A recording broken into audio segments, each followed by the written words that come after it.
Lo llaman Fernando Birri. Dicen que nació en 1925 en Santa Fe, República Argentina, en calle 1 de Mayo, número 3026.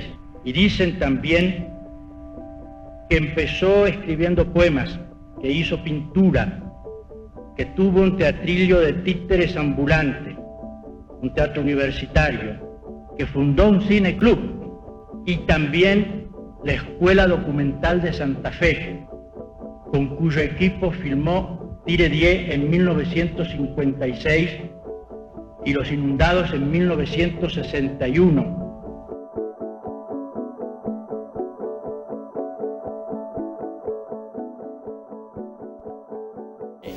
Mi familia, una familia como todos, una familia que venía de orígenes campesinos en Italia. La película que yo vi en la falda de mi padre, y eso que vos decís, es El cantor del jazz, de Al Jolson, una película norteamericana que es la primera película sonora de la historia del cine. La vi en el Cine Colón. Aquí había una cantidad de cines hermosos. También estaba el Cine Doré. Ahí vi, por ejemplo, también con mi padre, después ya un poquito más grande solo, películas de terror impresionantes. Y en esa sábana mi papá, con un proyector de 8 milímetros, que estoy hablando año 1930, 30 y algo, proyectaba unas peliculitas que venían en unos rollos muy pequeñitos, y ahí estaban, me acuerdo, El Gordo y el Flaco, y había películas de dibujos animados. Harold Lloyd, otro cómico que se veía muchísimo acá en este cine.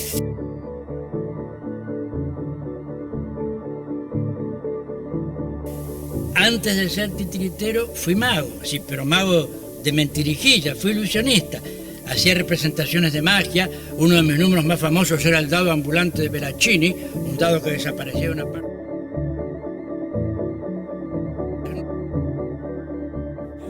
Tío Ramón fue en mi vida un personaje determinante. Realmente él era hermano menor de mi papá. Habría que aclarar que yo vengo de una familia extremadamente humilde, proletaria, y él fue el que me hizo el primer teatrito de títere, que ya se llamaba Retablillo Mese Pedro. Ya un poco más adelante, mientras hacíamos el bachillerato, este teatrillo de títere cobró vigencia pública, es decir, se transformó en un teatrillo ambulante. Y el Retablillo Mese Pedro fue un grupo de muchachas y muchachos que en Santa Fe se fueron juntando, que fue realmente como un hermoso sueño colectivo, en el que todos trabajábamos, en el que a pesar de que todo era muy vocacional, pero había también por un lado el rigor del arte y por otro lado el delirio del sueño. Y si el cine puede hacer esto, yo que he querido hacer poesía, que he querido hacer pintura, que he querido hacer teatro, bueno, ahora voy a hacer cine, haré cine. Año 1950, fecha de mi primer exilio. Para ver, por lo menos, cómo se hace un film, me ofrezco inclusive gratis a barrer los sets de Argentina Sonofilm, de donde soy rechazado. El cine nacional atraviesa una rígida fase de desprestigio, de degradación. Decido entonces estudiar cine en serio. Y para eso no me queda más remedio que irme a Roma, al Centro Experimental de Cinematografía, donde soplan los nuevos vientos del neorrealismo. Intento entonces la experiencia que después se conocerá como Escuela Documental de Santa Fe.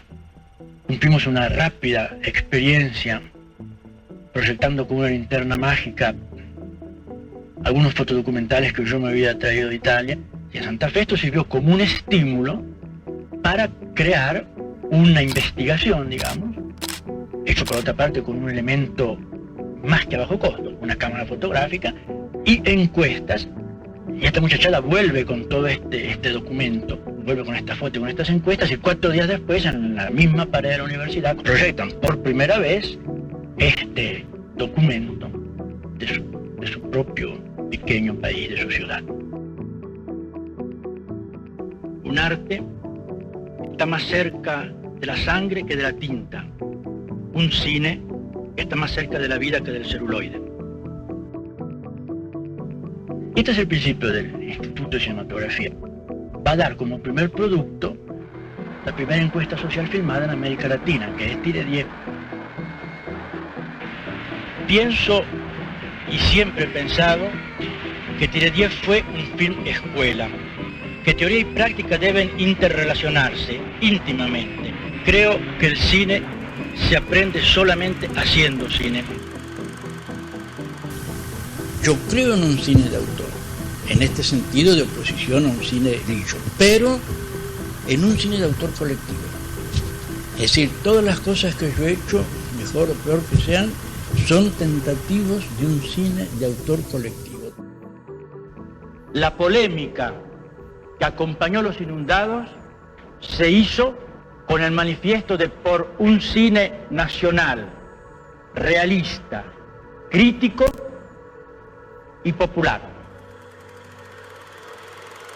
Pero la experimentación, fíjate, fue una experimentación de sentido, porque tratábamos de mostrarle al país, tema de la identidad, una realidad que hasta ese momento había sido inédita. No porque no se pudiera ver, sino porque no se quería ver.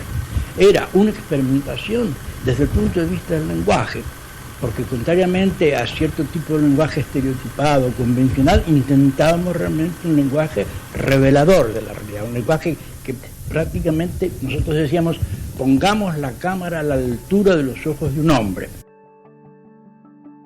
Esto que está aquí es algo de lo que no hemos hablado todavía, y son mis pinturas. Esto yo tuve, aparte del periodo infantil donde hacía mis mamarrachos pictóricos, como después hice y hago mis mamarrachos teatrales, también en un periodo posterior, durante las vacaciones en la Casona de Santa Fe, todas las siestas dibujaba y dibujaba. Yo he seguido pintando y escribiendo toda mi vida.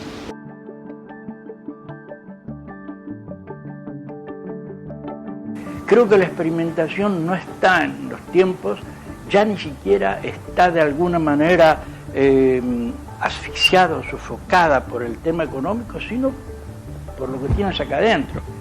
Acuérdate que en Limelight de Chaplin, aquella hermosa película, Luces de Candileja se llamaba en español, cuando Chaplin habla con su novia y están en una ventana y él dice, mi papá era pobre, dice Chaplin, el único juguete que pudo regalarme fue este. Cuando yo era niño solía quejarme a mi padre porque no tenía juguetes. Y él respondía, este es el mejor juguete que se ha creado.